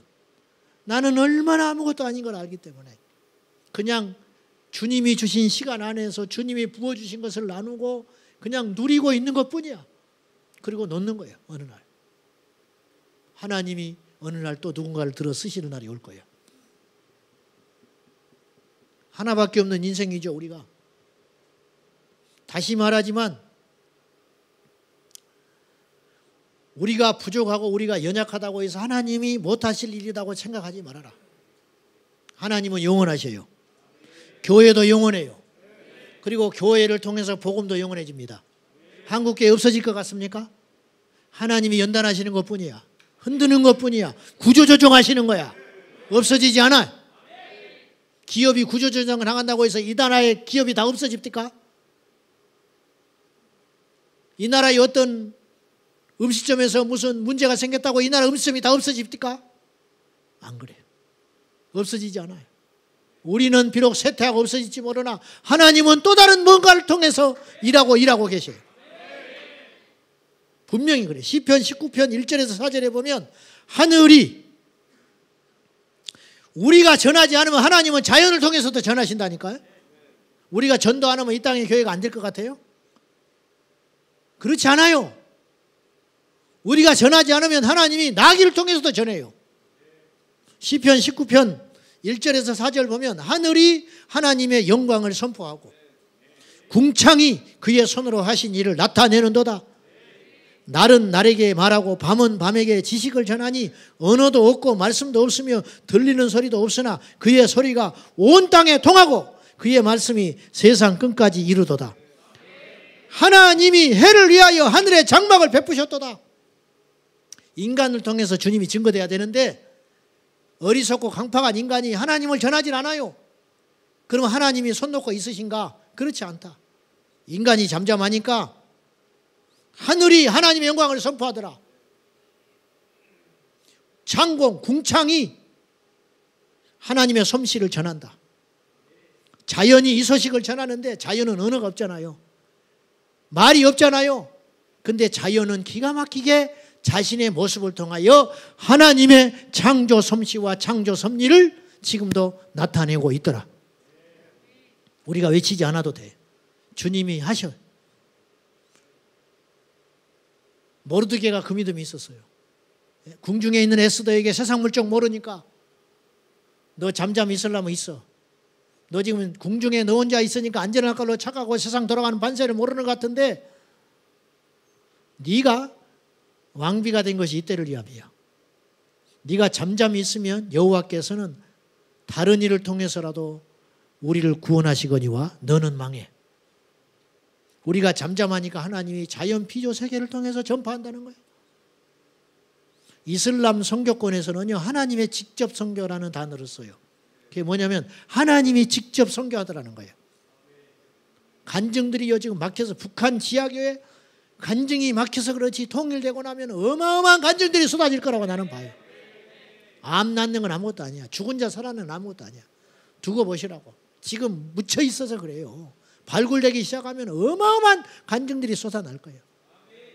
뭐 무리를 걸었다는 둥, 뭐 축지법을 썼다는 둥, 성경에 나타난 모든 오병이어로 사람을 먹였다는 둥 이런 상상할 수 없는 기적들이 나는 지하 교회에 일어나고 있다고 믿어요. 앞으로 발굴되면 나올 거야. 이슬람 직접 선교. 이슬람에 어떤 소녀가 있었는데 이 자매가 복음을 듣고 방송을 듣고 예수를 믿었어요. 방송을 통해도 예수를 믿었어. 근데 이슬람의 그 거대한 가족과 그 종교 체계를 이기는 건 쉽지 않아요. 죽기를 각오해야 돼. 이 자매가 흔들렸어. 어느 날. 하나님을 만나기는 했는데 너무 이게 강하니까. 그러던 어느 날 음식을 만들고 이렇게 조리를 하다가 손을 비워버렸어요. 피가 툭툭툭 떨어진 거예요. 이 자매에게서. 바닥에 떨어진 피자국이 툭툭툭 있는데 그걸 닦으려고 딱 봤는데 그 떨어진 핏자국이 뭐냐? 예수님의 얼굴. 뒤집어져 버리는 거예요. 우리가 그 눈 녹인 거 그 종군 기자가 찍어가지고 그 예수님의 형상 있잖아요. 눈 녹은 거 알지요? 그 사진, 그 그림. 그것처럼 핏자국이 떨어졌는데 예수님의 얼굴이야. 이 자매가 그 자리에서 다시 결단을 했어요. 하나님이 내가 흔들리니까 이렇게 주시는구나. 그리고 그때 기도했어요. 한 달 만에 미국에 망명해버렸어요. 있을 수 없는 일이 일어나는 거예요. 돈이 있어요, 힘이 있어요, 뭐가 있어요. 그러니까 간증해서 알게 된 거예요. 그런 일이 있었다고. 하나님이 직접 지금 이슬람 교도들을 찾아다니면서 복음을 전하고 있고 그들을 살려내는 역사가 있다는 거예요. 우리가 못하면 하나님이 짐승을 통해서도 일하시고 자연 계시, 태양을 보고도 믿는 사람은 있어요. 떨어지는 낙엽을 보고도 믿는 사람이 있어. 무슨 말인지 알지요? 조나단 에드워즈는요 자연 세계를 통해서 하나님 본 사람이야. 10대 소년 때. 거미가 거미줄을 만드는 걸 보고 하나님의 섭리를 본 사람이야. 조나단 에드워즈는. 저 거미가 저렇게 거미줄을 만들 수 없다는 거야. 저건 하나님이 하신 능력이라는 거야. 눈이 열린 자는 그걸 들어요. 봐요. 귀가 열린 자는 들어요. 하나님을 제한하지 마세요. 우리가 못해도 주님은 하세요. 요새 그런 광고가 자주 나오더만. 뭔지 내가 잊어버렸는데 끝까지 보지도 않았어요. 편지를 써 아버지가. 아들아, 내가 부자라고 해서 너도 부자라고 생각하지 마라. 난 이렇게 말하고 싶어. 우리가 무능하다고 하나님을 무능하다고 말하지 마라. 우리가 부족하다고 하나님을 부족하다고 취급하지 말아라. 아버지가 부자지 아들이 부자가 아니듯이 역설적으로 우리가 부족한 것이지 하나님이 부족하진 않다. 그 부하신 주님을 바라보고 그 능하신 주님을 바라보고 모든 것을 가지신 주님을 바라보고 저는 우리 젊은이들에게 이 말을 해주고 싶어요. 무슨 혼을 자극하는 게 아니라고 그랬어요. 저는요 분명히 이야기했어요. 이순신 장군이 생전에 이런 어록을 남겼어요. 이 시대에 약해 빠진 우리 젊은이들에게 저는 이 말을 꼭 해주고 싶어요. 상처? 그런 소리 하지 마. 집안이 나쁘다고 탓하지 마라. 이순신 장군이 그랬어요. 나는 몰락한 역적의 가문에서 태어나 가난 때문에 외갓집에서 자랐다. 머리가 나쁘다고 말하지 말아라. 나는 첫 시험에 낙방하고 32의 늦은 나이에 겨우 과거에 급제했다. 좋은 직위가 아니라고 불평하지 마라. 나는 불의한 직속 상관들의 불화로 몇 차례나 파면과 불이익을 받았다. 몸이 약하다고 고민하지 마라. 나는 평생 동안 고질적인 위장병과 전염병으로 고통을 받았다. 기회가 주어지지 않는다고 불평하지 마라. 적군의 침입으로 나라가 위태로워진 후 47의 제독이 겨우 되었다. 조직에 지원이 없다고 실망하지 마라. 나는 스스로 논밭을 갈아 군자감을 만들었고 23번 싸워 23번 이겼다. 윗사람이 알아주지 않는다고 불만을 갖지 마라. 나는 끊임없는 임금의 오해와 의심으로 모든 공을 뺏긴 채 옥살이도 했다. 자본이 없다고 절망하지 마라.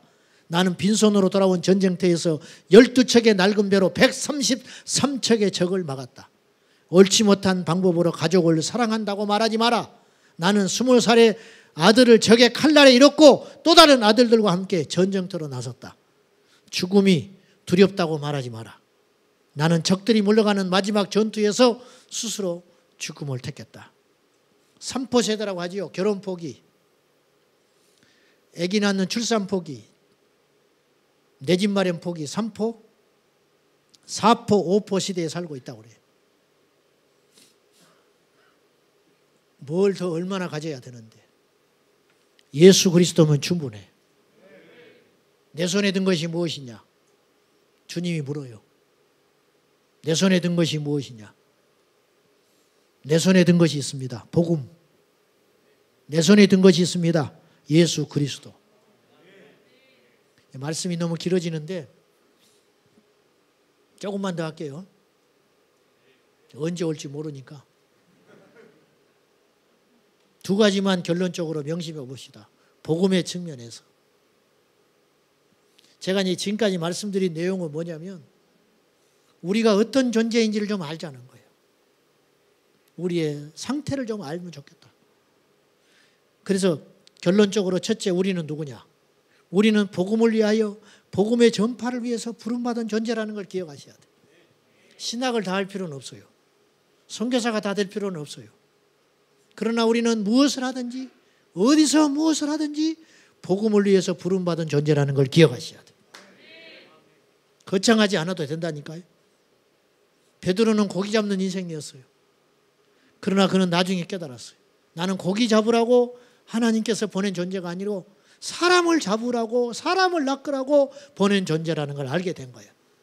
나는 대기업에 들어가서 애기 결혼하고 좋은 사람 만나서 처자식 챙기고 휴일이면 아이들과 시간을 보내면서 등산을 하고 휴가를 얻어서 외국 여행을 떠나고 그런 인생으로 마감하라고 부른 존재가 아니고 복음을 위해서 살라고 부름받은 존재다.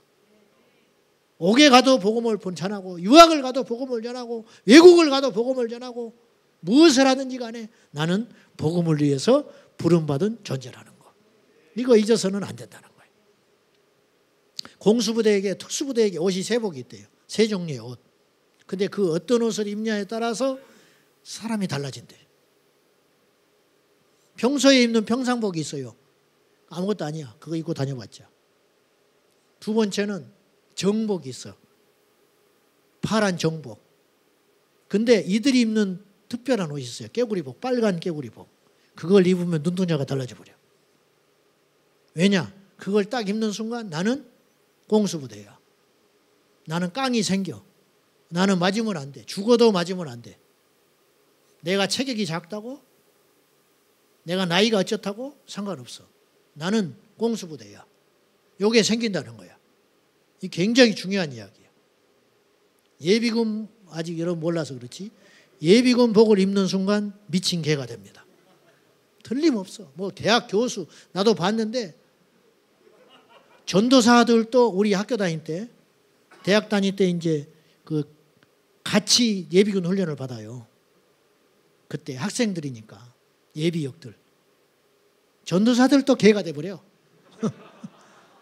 예비군복만 입으면 이상해져 버린다니까. 아무 데서나 오줌 싸버려요. 나무 밑에 가서 오줌 싸고 있어. 전도사님이. 양복을 입으면 안 그래. 예비군복을 입은 순간 그렇게 돼버려. 모자 절대로 반드시 쓰는 놈 하나도 없어. 모자를 반드시 쓰고 다니면 이상해. 삐딱하게 써야 돼. 이게 멋이야. 그리고 옷 다 드러내야 돼. 이렇게. 제대로 입는 하나도 없어. 억하 전부 끈 다 풀고 다녀야 돼. 총 이렇게 매는 하나도 없어. 지지 끌고 다녀야 돼. 그래야 예비군이야. 그래야 예비군. 나는 예비군이다. 자기 정체성을 예비군이라고 느끼는 순간 절대로 정신이 안 들어오는 거예요. 대학 강사, 전도사, 대기업체 뭐 아무 필요 없어. 다 미친 개가 되어버리는 거예요. 우리가 누구냐? 바울은 자기를 확실히 알고 있어요. 로마서 1장 1절에 예수 그리스도의 종 바울은 사도로 부르심을 받아 복음을 위하여 택정함을 받았나니 정확히 알고 있어요. 그래서 그는 넘어지지 않아. 사람 말에 휩쓸리질 않아. 가난에도 처하고 부한데도 처했다. 낮은 데도 처했고 높은 데도 처해봤다. 아무 필요 없다.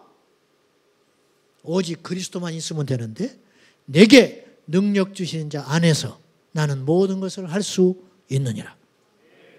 그렇게 바울이 이야기하죠. 우리를 아는 게 중요해요. 젊은이들이요. 뭐 단순히 꿈을 가지시오, 비전을 가지시오. 난 그런 시시한 소리 하고 싶지 않아요. 오늘 같이 예배하는 우리 모든 이 땅의 젊은이들이요. 한 사람이라도 좋습니다. 나는 과연 무엇을 위해 존재하는가? 이거 좀 알았으면 좋겠고요. 두 번째, 마지막으로 우리를 바꾼 이 복음. 우리가 언제든지 전해야 하는 이 복음은 어느 정도의 위력이 있는가? 복음은 모든 믿는 자에게 구원을 주시는 하나님의 능력이다. 살리는 건 복음밖에 없어요. 여러분 잘 보세요. 돈이 사람을 살릴 것 같죠? 어떤 사람은 살려요. 병원에서 돈을 갖다 주므로. 어떤 사람은 돈 때문에 죽어요. 무슨 말인지 아시죠? 로또 복권 당첨돼서 망한 사람이 한둘이 아니야. 우리 고향 땅에 온천이 났어요. 우리하고는 해당 안 되는 소리지만 온천이 나가지고 하루아침에 땅이 100배로 땅값이 올라버렸어. 그래서 하루아침에 수십억 부자가 나와버리는 거야. 수십 년 전에 그 시골에서 글씨도 모르고 땅만 파던 사람. 똑똑한 사람은 땅 팔고 다 도시로 가버렸어요. 땅 팔지도 모르는 사람. 이 땅이 누 땅인지도 몰라. 그냥 조상이 준 땅에서 그냥 끄럭저럭 2,000원, 5,000원 하던 땅이 100만 원, 200만 원이 가버리는 거야. 시골에서 온천이 터져버려요. 수십억 부자가 돼버렸어. 통장에 갔는데 돈을 찾을 줄을 몰라. 정말이에요. 그러니까 은행에서 한 달에 한 번씩 와서 이자 주고 가는 거야. 그냥 그거 갖고 쓰는 거야. 그 돈이 얼마인지도 몰라.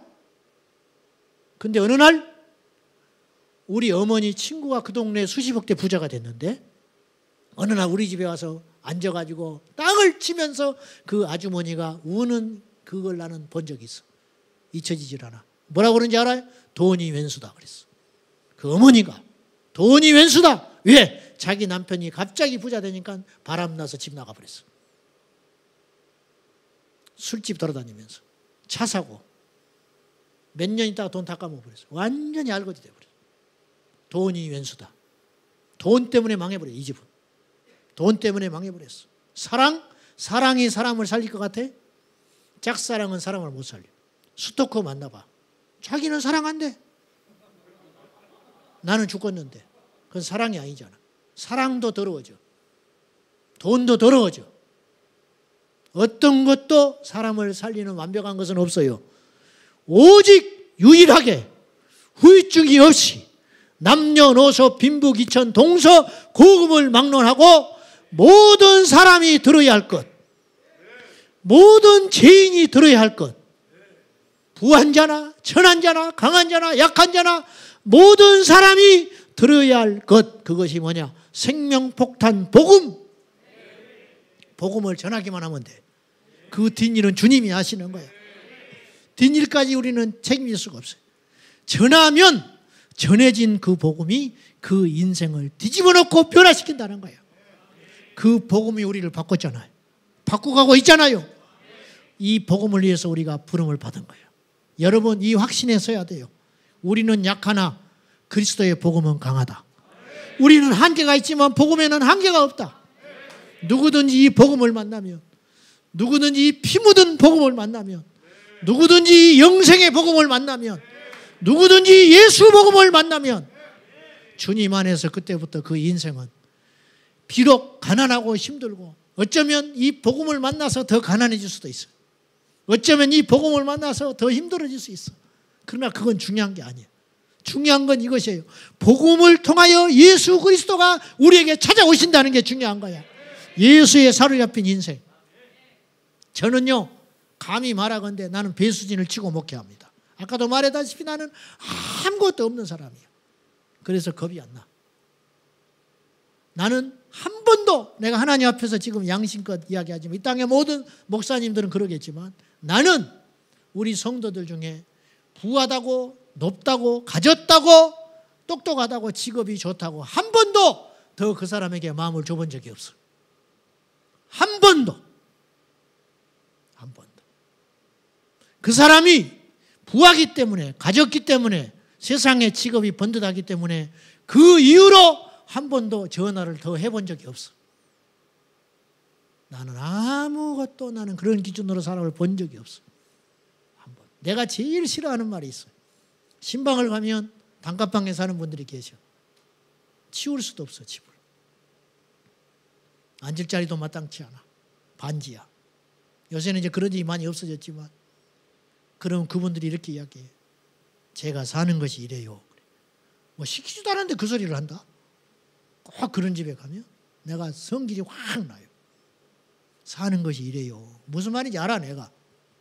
내가 딱 눈을 뜨고 이렇게 이야기해. 사는 것이 어때서?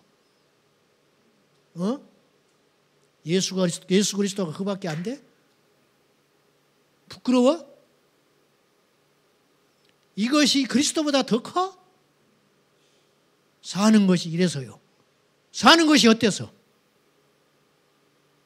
그리스도를 믿었는데 영원한 생명을 얻었는데 아무 공로 없이 값 없이 지옥에 들어가서 영원히 불구덩이에서 심판받을 인생이 예수를 만나서 하나님의 자녀가 됐는데 이까짓 거? 이게 어때서? 그 울어. 뭐라 그러면? 왜 그런 생각을 하냐? 하나님이 넓혀주시면 넓은 데 사는 거고 좁혀주면 좁은 데 사는 것이지. 그게 뭔데? 차가 있으면 차를 타고 다니고 없으면 걸어 다니면 되는 것이지. 안 그래? 뭐가 문제인데 그게 도대체? 저는 배순이를 치고 목회해요. 나는 더 이상 바랄 것도 없고 물러날 것도 없고 높아질 것도 없어. 어쩌다가 여기까지 왔어. 앞으로도 마찬가지. 사랑하는 젊은이들이여, 저는 야망을 가지라고 말하지 않아요. 꿈을 가지라고 말하고 싶지 않아. 복음을 만나세요. 예수를 만나시오. 예수 그리스도를 만나세요. 여기서 시작되는 거야. 할렐루야. 사랑하는 여러분, 우리 복음의 정점에서 만납시다. 예, 어떤 사람은 5달란트 받았겠지요. 어떤 사람은 1달란트 받았겠지요. 아무 상관없다니까. 우리 모두 복음이 우리를 자유케 하고 진리를 알지니 진리가 너희를 자유케 하리라. 초막이나 콩걸이나 내 주 예수 모신 것이 그 어디나 하늘나라. 그럴 때 귀신이 떠나가는 거야. 그럴 때 세상이 우리한테 무릎을 꿇는 거야. 할렐루야. 지금까지 여기까지 여러분들이 다 그런 마음 가지고 왔어요. 제가 거기에 조금 한 번 더 힘을 보태주는 것뿐이야. 우리 주님을 제한하지 말고 복음의 능력을 무시하지 말고 우리가 하지 않으면 다른 사람을 통해 주님 하신다니까요. 걱정하지 마. 근데 하나님이 많고 많은 인생 중에 우리를 부른 것뿐이야. 그 부르심에 충실하게 후회함 없이 어차피 이것이 없어져요. 안 써도 없어져. 그러니 사귀어서 가지 말고 닳도록 일하다 가자. 아멘. 세상에 가서 뒹굴고 돌아다니는 하루는 가. 그러지 말고 그리스도를 위해서 하루를 보내자. 아멘. 우리 그런 믿음을 가지고 주님 우리를 써주소서. 주여 나를 다시 한번 복음 앞에 서주소서. 복음은 영원하다. 할렐루야. 복음은 쉬지 않는다. 복음의 능력은 끝이 없다. 우리 이 말씀 붙들고 우리 함께 동성으로 기도할 적에 하나님 영원한 복음을 다시 만나게 하소서. 이 생명폭탄 원자폭탄보다 강한 이 세상의 모든 철학과 학문과 가치는 사람을 죽이는 데 쓰는 것뿐인데 오직 복음만이 우리를 살리는 능력이 있으니 살리는 이 복음의 도구로 우리가 쓰임받게 하여 주십시오. 복음의 전하는 주체가 되게 하여 주십시오. 이 땅의 모든 젊은이들이 복음으로 변화되게 하시고 복음을 만나게 하시고 복음에 사로잡히게 하여 주십시오. 우리 다 같이 우리 주님 부르고 동성으로 주님을 3번 부르면서 동성으로 기도하겠습니다.